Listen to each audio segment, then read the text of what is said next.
things was my Australian friends said I was the only American they, like, wanted. I was the first American they had liked interacting with. Oh my gosh! Because they said, like, every American they'd interacted with prior to me was really noisy and, like, stereotypical, too loud, a bit rude. That they met at the school or in general? I didn't specify that.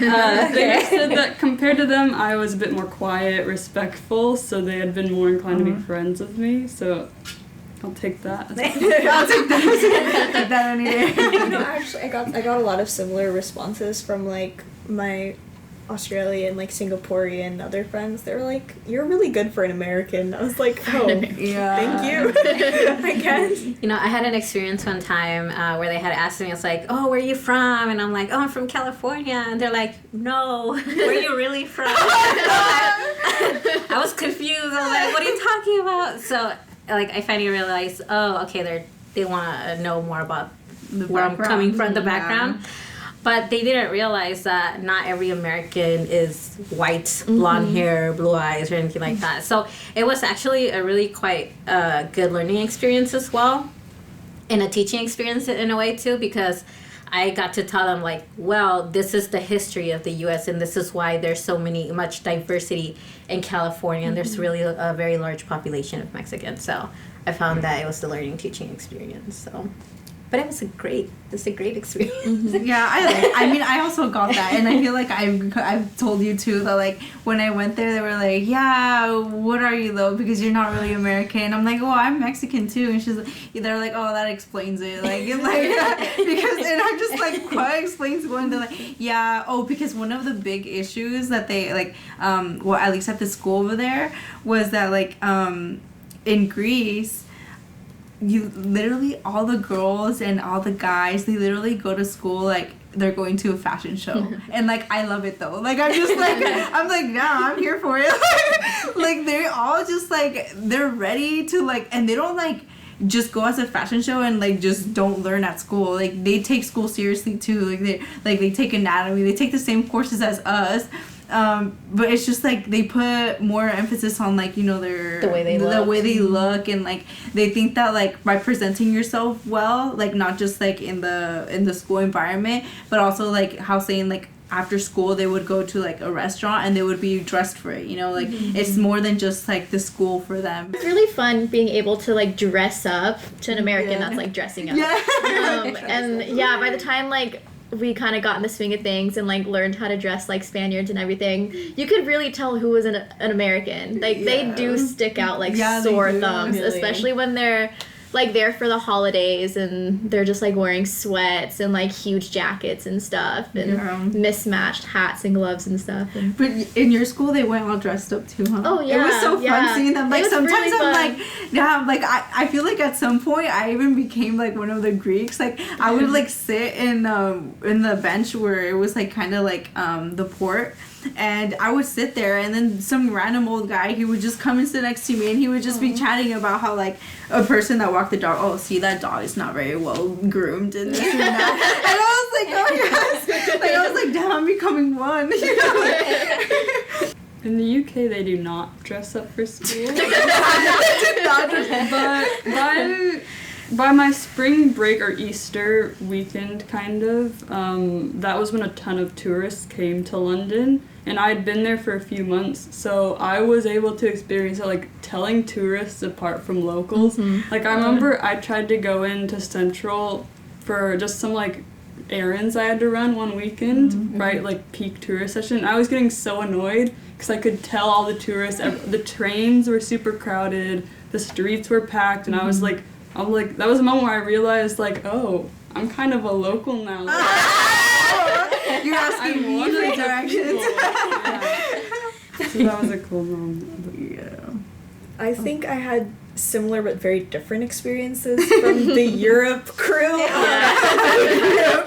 I very much stick out as a foreigner. I very much stick out as a foreigner, and, like, everyone who is not Korean sticks out as a foreigner, and even, like, Korean Americans very much stick out from, like, local Korean people, and, like, you can tell who's a Korean American and you can tell who's a local Korean. Like, you can just tell. And but eventually though, like, we did get like into the hang of how local people like live their lives, and we like were able to like slip into that, so we could tell when it was like truly someone who's like coming on vacation. But towards the end of the semester, that's like when it was summer, and so you started seeing like the influx of tourists come in, because it's like people's summer break, so they're like, let's go like and see other things.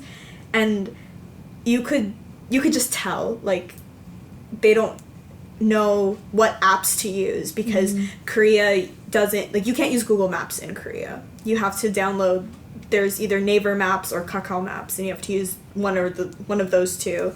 And like there's just certain things that don't work, but foreigners don't do their research before going, and so they're like trying to figure out how to get around, and there's like, oh my god, and then I'm sitting there at the bus stop like, you guys should have at least seen that Google Maps doesn't work in Korea, like, and like that kind of stuff. So once you kind of do get into the swing of how like locals kind of live their life, you kind of pick it up, but you're still always going to be seen as a foreigner, no matter if I'm there for all 4 years of university, or if I'm there for a semester, or I'm a tourist. Like, I'm still going to be treated as a foreigner. Yeah, That's crazy. You think so too? I can definitely relate to that experience for Korea, and especially because I flew to Korea straight from London, so that drastic difference of like, oh, I completely fit in here, and then all of a sudden you're super aware of it. Oh, wow. Because obviously I'm not Korean. So, and everyone around me made it pretty obvious at times too, just because on the subway, staring is very Staring normal. is such a big thing. Did you ever have somebody to just take a picture or ask you to take a picture? Yeah, that happened to me when I went to the palace that I was talking about earlier, when I was like in the Korean like traditional clothing. There were a bunch of these older ladies who came up to me and they're like, "Can I take a picture with you? You look so cool. You look so like pretty. You look so handsome." Like all those like compliments like that. But then they're like, "Can I take a picture with you?" Like that's very common. Is like a lot of older local Koreans would like to take pictures with foreigners, especially if it's like, I don't think there is a very large Indian population that goes, and not a lot of Indian tourists that go either. So like we're a bit of a like novelty, if you will. So they want to like take pictures, or a lot of like the older people would stare at me when I'm on the subway, and they would stare at my hair, especially because I have curly hair. So they would literally stare at me, and I remember this one time I was just sitting, I was on my phone, like just seeing how many stops I had left, and I just feel like a pair of eyes on me, and I slowly look around, try to see who's looking at me, and I make direct eye contact with like an older Korean person, and she just stares back. She does not look away. She's just like, and I'm like, oh, okay, back to my phone it is. But I mean, did you have that same experience in London? No, not in London, but in Korea I did have. No one asked to take me a picture with me, but I did have a good. That's messed up. Since I had a daily job, I was in like the routine of a local. And so on the subway every day, I would have like a handful of people staring at me. Usually it's the older generation. But I definitely had like a few older people that just like fully popped a squat and stared. Yeah. Like I was like, wow. I started getting a bit petty about it. So when people did that, I would just turn around. I would have been like... Yeah, I kind of just stopped caring about people staring at me. Yeah. It's just like, yeah, whatever. Like, look at me all you want. You're not affecting my life in any way. So I kind of got used to people just like judging me and looking at me, like if I'm walking on the street or whatever. So, but I think most of the time it's not. Sometimes you can tell it's a place of judgment. Yeah, but most of the time it's out of a place of curiosity. Yeah. Because we're not very. If you go to a homogenous society, which like 99% of the people are of that original culture, like. That 1% is going to seem very off to them. And so it's just out of curiosity for most people, but sometimes it's out of a place of like, why are you here? Get out of my country. Well, yeah, because I feel like in Greece, there wasn't like, I feel like I felt more judged when I was with the Americans. And like, say like when we would get on the bus and stuff, and like we would talk English, and there was like several people that would look back and they would just like kind of like roll their eyes, or like, you know, like kind of push us out of the way or something like that. But I do recognize that when I went with my Greek friends, and like once I didn't have like any American friends, my second semester, like, and I was even speaking like Greek, they didn't even stare at me, they didn't even look at me, they didn't even like do anything. So I feel like it was just more because of the language, not really like how we look like or something. Yeah, I feel like every time I spoke English with my roommates on the metro, people would just like instantly, they like, you could see their eyes scanning the room to try and find who was speaking English, and it was never like judgmental. And I got mistaken as being Spanish a lot, so I don't think it's because I look different. I think it's just because they don't maybe don't hear it very often, and so when they do hear someone speaking it fluently and they're like going back and forth. And my roommate, she's black, and so not a lot of people in Spain are black, and so that probably both of them together made it just curious for Spaniards.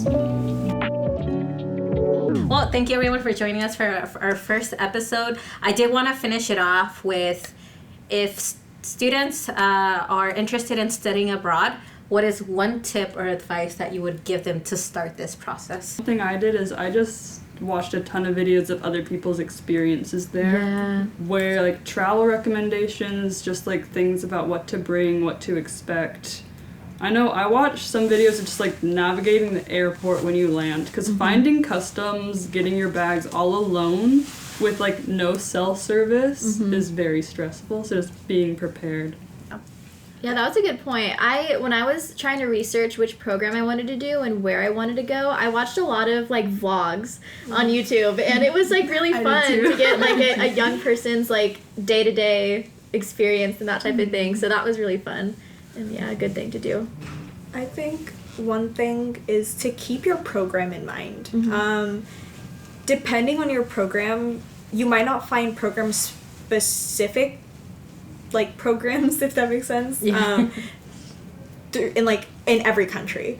And if you're planning on going to a country that you know will not have something that's related to your major or your minor or like whatever, save GEs until you know you're going abroad, because GEs are the easiest thing to do when you're abroad. Yeah, and that just makes it so much less stressful if you're an indecisive person like me. Choosing like the actual city where I wanted to go, once I finally realized, okay, I want to go to Spain, where in Spain should I go?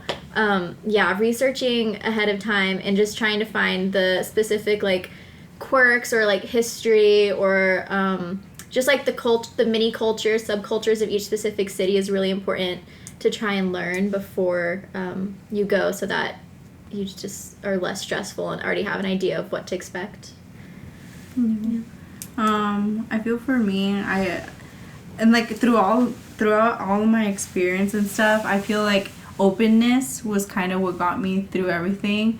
Since the beginning, I told everyone I wanted to go to Spain. I was so set on Spain, but I opened my mind up to like other possibilities, and once I got accepted to go to Greece, at first I was like, oh, like who goes to Greece? Like everyone's gonna think I'm just gonna go party there. Like there's nothing to do there. But I accepted it, and I went, and I ended up learning more than just like what the eye's view of what Greece is, which is like Mykonos or like Athens and everything.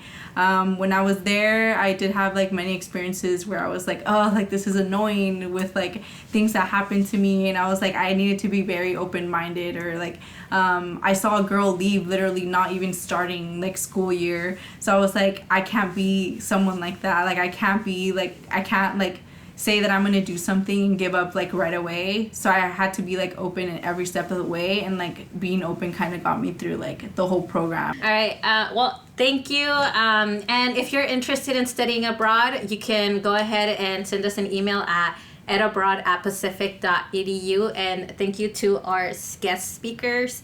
And yeah, that concludes our first episode, and we hope to see you on the next one. Yeah.